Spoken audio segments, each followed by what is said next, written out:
Hello, my dear students and aspirants. Today, a very important topic for you all, and that is very important for your all exams, competitive exams.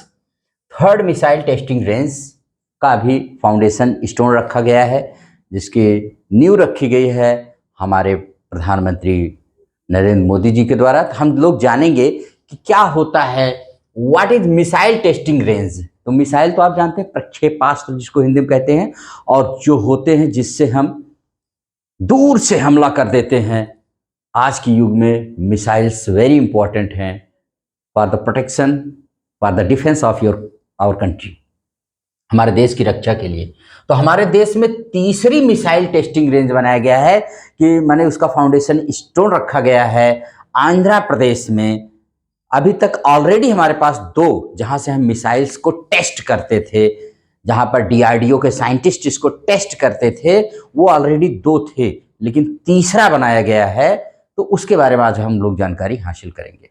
तो आइए जानते हैं, बहुत सारी चीजें इसमें हम बताएंगे। अगर आपको ये क्लास पसंद आए तो आप इसको लाइक शेयर एंड सब्सक्राइब जरूर करिएगा। जैसे वेन्यू कहाँ बनेगा तीसरा मिसाइल टेस्टिंग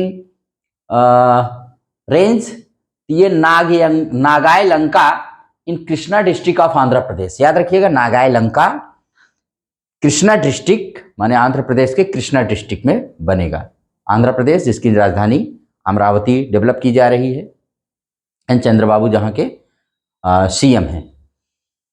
फाउंडेशन स्टोन किसके द्वारा रखा गया इसका? तो foundation stone was led by prime minister Modi. कब? 2 मई 2025 को भी रखा गया। इसकी कॉस्ट कितनी आएगी? तो 1460 करोड़ रुपए इसको बनाने में आएगा। इसकी जरूरत क्यों आई है? तो अभी देखिए, 2 फंक्शनल मिसाइल टेस्टिंग रेंज हमारे पास ऑलरेडी थे, जहां से मिसाइल टेस्ट करते थे। वो कहाँ है? एक चांदीपुर मिसाइल टेस्टिंग रेंज था और एक wheelers island missile testing range था। ये दोनों उड़ीसा में हैं, दोनों ही उड़ीसा में बंगाल की खाड़ी में माने उधर स्थित थे दोनों। हाँ, व्हीलर्स आइलैंड का नया नाम जो है, अब न्यू नेम क्या है? Doctor APJ Abdul Kalam island. Doctor APJ Abdul Kalam island. क्यों? क्योंकि डॉक्टर एपीजे अब्दुल कलाम को मिसाइल मैन ऑफ इंडिया कहा जाता है। इसको भी रिमेंबर रखिएगा, वेरी वेरी इंपॉर्टेंट है। मिसाइल मैन ऑफ इंडिया, उन्हीं के नाम पर व्हीलर्स आइलैंड का नाम रख दिया गया है। तो ये था, तो 2 ऑलरेडी उड़ीसा में थे, और तीसरा उड़ीसा के ठीक नीचे कौन सा प्रदेश आता है? कौन सा स्टेट? आंध्र प्रदेश। अब वहां पर बनेगा कृष्णा डिस्ट्रिक्ट में, नागाय लंका में बनेगा। इसको रिमेंबर रखिएगा, वेरी वेरी इंपॉर्टेंट है, सुपर इंपॉर्टेंट। अब थोड़ा सा आपको बता देते हैं कि इसकी हिस्ट्री के बारे में। तो क्या है भाई, क्यों इसको बनाने की जरूरत पड़ी है? तो देखिए, the new missile testing site will enable the DRDO to test the phase 2 BMD interceptors missile destroy hostile incoming missiles in the air at a safe distance। यहां पर फेज 2 की BMD इंटरसेप्टर्स बनाए जाएंगे। पहले समझ लिए इंटरसेप्टर्स मिसाइल्स क्या होती हैं। इंटरसेप्टर्स मिसाइल्स वो होती हैं जो हवा में ही दुश्मन की मिसाइलों को नष्ट कर देती हैं। इंटरसेप्टर मिसाइल्स याद रखिएगा। इंटरसेप्टर्स मिसाइल्स इनकमिंग क्या करते? Destroy hostile incoming missiles in the air at a safe distance, माने सेफ डिस्टेंस पर ही उसको नष्ट कर देती है। ऐसे इंटरसेप्टर्स मिसाइल्स होती हैं। The new missile testing range will be capable of testing both short range and long range missiles. ये जो नया टेस्टिंग मिसाइल रेंज बन रहा है, यहाँ पर शॉर्ट रेंज की और लॉन्ग रेंज की दोनों तरह की मिसाइलें यहाँ पर टेस्ट होंगी। The new missile range system will have 2 missile ranges placed well apart along the missile trajectory. Missiles will be fired from one range and an interceptor missile will fire from another range to intercept them। अब यहाँ से एक range से missile जाएगी और एक range से interceptor जाएंगे। जैसी आवश्यकता होगी हम दोनों यहाँ पर करेंगे। ये दोनों सुविधा अभी हमारे जो 2 फंक्शनल मिसाइल टेस्टिंग रेंज थे वहां पर नहीं थी, लेकिन ये तीसरा जो बन रहा है, third missile testing range site है, यहाँ से ये दोनों सुविधा होगी। अब देखिए, थोड़ा सा नागाय लंका मिसाइल टेस्टिंग रेंज के बारे में जान लीजिए। तो ये बहुत ज़्यादा थोड़ा सा विवादित रहा, क्योंकि ये एरिया जो है जहाँ पर बनाया जा रहा है, यहाँ पर the area is rich in mangrove forest and the missile site construction will destroy 155 hectares of them. Mangrove forest जानते हैं, जहाँ पर जमीन और समुद्र, जहाँ समुद्र मिलता है हमारे, तो वहाँ मैंग्रोव फॉरेस्ट होते हैं, वेरी इंपॉर्टेंट होते हैं। वो हमारी सॉइल को भी बचाते हैं और समुद्र को भी रोकते हैं। तो वो मैंग्रोव फॉरेस्ट का 155 हेक्टेयर का जो फॉरेस्ट डिस्ट्रॉय किया जाएगा। इसी के लिए बताते हैं कि इस एरिया में ऑयल एंड गैस के भी रिजर्व्स बहुत ज़्यादा हैं। 2002 में union petroleum ministry approved the project. Union ministry of environment and forest clear the proposal and DRDO planned to restart construction in 2013। 2002 में अप्रूवल मिला, लेकिन 2003 में डीआरडीओ ने इसको शुरू किया। लेकिन the environment ministries clearance was challenged in the supreme court on the ground that it would destroy the mangrove. लेकिन इस पर याचिका पड़ गई कि ये देखिए इससे मैंग्रोव फॉरेस्ट बहुत ज़्यादा नष्ट होगा, तो इसलिए सुप्रीम कोर्ट चले गए। हालांकि apart from the approval of the supreme court, the cabinet committee on security finally gave it's approval इन 2024। 2024 में सुप्रीम कोर्ट ने भी अप्रूव कर दिया और सीसीएस माने कैबिनेट कमेटी ऑन सिक्योरिटी ने इसको फाइनली कंसेंट कर दिया, माने अप्रूव कर दिया। अब जो 2 फेज में बनेंगी उसको समझ लीजिए। 2 phases of the ballistic missile defence system जान लीजिए। Phase 1 of the DRDO's BMD ballistic missile defence system is operational. पहला फेज वाला ऑपरेशनल है, जिसमें DRDO's BMD can intercept missiles in a range of less than 2000 kilometre. 2000 kilometre के under में जितनी भी आएंगी उनको इंटरसेप्ट मिसाइल्स मार सकती हैं। The phase 1 can intercept Pakistani missiles like Shaheen and Gauri and Chinese missiles Dongfeng 21। अब इसमें हमारे पास अभी जो फेज 1 में तो मिसाइलें, वो जैसे पाकिस्तान की शाहीन और गौरी मिसाइल से उनको इंटरसेप्ट कर सकते हैं। चीन की डोंगफेंग 21 को इंटरसेप्ट कर सकते हैं, मार गिरा सकते हैं। Hypersonic missiles interceptors with a Mach 4-5 speed will have been developed. Hypersonic missiles interceptor कितने हैं? 4 या 5 मैक की उनको भी डेवलप किया जा चुका है। 4-5 मैक का मतलब होता है जो हाइपरसोनिक मिसाइल्स होती हैं वो ध्वनि की गति से तेज चलती हैं, तो उनको भी डेवलप किया गया है। फेज 2 में क्या होगा आप देखिए। It is being developed to intercept missiles that have ranges greater than 5000 kilometres, intercontinental ballistic missiles. अब देखिए कह रहे हैं कि फेज 2 जो बनेगा उसमें 5000 किलोमीटर से दूर, माने अंतर, एक महाद्वीप से दूसरे महाद्वीप में आती हुई मिसाइलों को इंटरसेप्ट मिसाइलें डेवलप की जाएंगी। Hypersonic interceptor missiles with a Mach 6-7 speed will be developed. 6-7 Mach माने होता है हाइपरसोनिक मिसाइलों की स्पीड बताने के लिए मैक का प्रयोग किया जाता है। मैक जानते हैं कि that is the two measure the speed of sound की आवाज को मेजर करने के लिए होता है।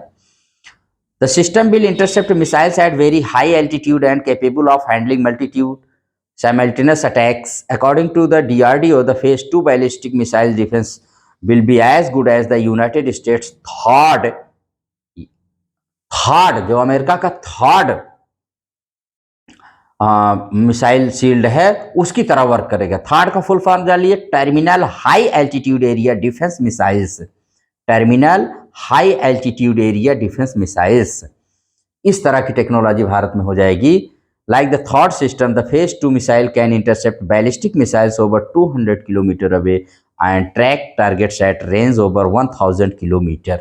ये करेगा, इसको रिमेंबर रखिएगा, वेरी वेरी इंपॉर्टेंट है। तो ये आपके रहे हैं। अब हमारे यहाँ एक संस्था है जो मिसाइल्स और डिफेंस रिसर्च और डिफेंस के मतलब टेक्नोलॉजी को डेवलप करने के लिए premier agency of government of India, भारत सरकार की सबसे बड़ी जो एजेंसी है उसका नाम है डीआरडीओ।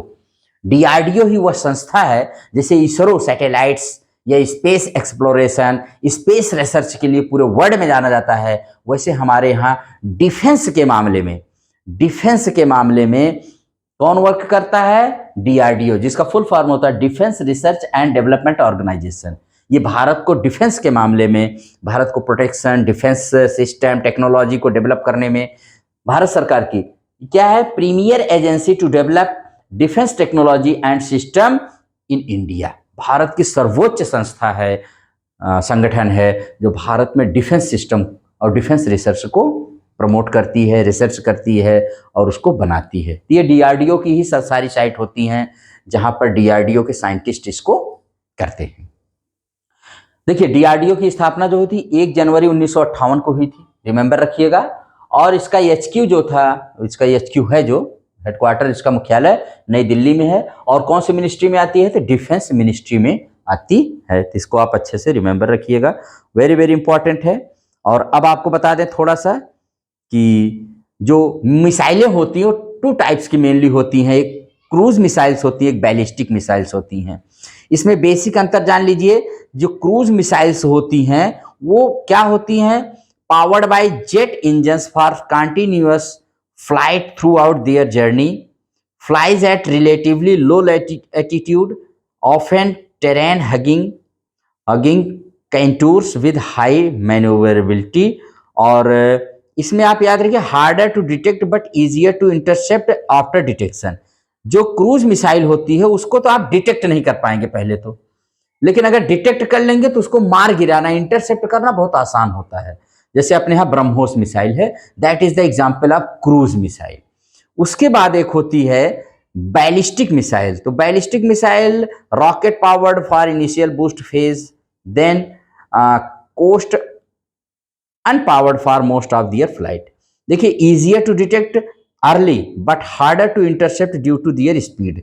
इजियर होता है, इनको डिटेक्ट करना इजियर होता है, लेकिन इनको इंटरसेप्ट करना माने इनको मार गिराना ये कठिन होता है। कि इसको बैलिस्टिक मिसाइल को, अपने यहाँ जैसे पृथ्वी हैं, अग्नि सीरीज की जितनी मिसाइलें हैं ये सब बैलिस्टिक मिसाइल की एग्जाम्पल होती हैं। तो आपको ये भी मैंने बता दिया कि ballistic missile versus cruise missiles में क्या अंतर है। बैलिस्टिक मिसाइल्स ऐसे जाती है जैसे चाप के आकार में जाती हैं, इनमें वर्क करता है हमारा ये गुरुत्वाकर्षण, ग्रेविटी पावर भी वर्क करता है। और ये जो होती है ऐसे जस्ट लाइक प्लेन, जैसे हवाई जहाज होता है उस तरह से जाती है क्रूज मिसाइल्स। तो दोनों में अपने अपने गुण दोष हैं, मेरिट्स एंड डेमेरिट्स दोनों में हैं, ठीक है। तो इसको भी आप अच्छे से रिमेंबर रखिएगा। और यही रहा है आज का क्लास। तो 3rd मिसाइल टेस्टिंग रेंज जानते हैं कि भारत है तो बहुत शांति प्रिय देश है, बुद्ध का देश है, युद्ध नहीं चाहता है, लेकिन कुछ हमारे ऐसे नेबरिंग कंट्रीज हैं, हमारे नेबर्स हैं, जिनके लिए ये ज़रूरी है कि हम अपने आप को स्ट्रांग बनाएं। डिटरेंस पावर हमारे अंदर होनी चाहिए, उनके अंदर एक फियर होना चाहिए। क्योंकि रामायण और श्रीमद् रामचरितमानस में कहा गया है कि भय बिन होए न प्रीत। तो हमारे पास इतना भय तो होना चाहिए वेपन्स को लेकर के, मिसाइल्स को लेकर के, टैंक्स को लेकर के, कि कम से कम पड़ोसी हमारे ऊपर अटैक न कर सकें या हमारी सिक्योरिटी से कोई खेल न खेल सकें। इसी के साथ इस क्लास को यहीं पर एंड करते हैं। अगर ये क्लास पसंद आए तो लाइक शेयर एंड सब्सक्राइब करिएगा। Thank you very much.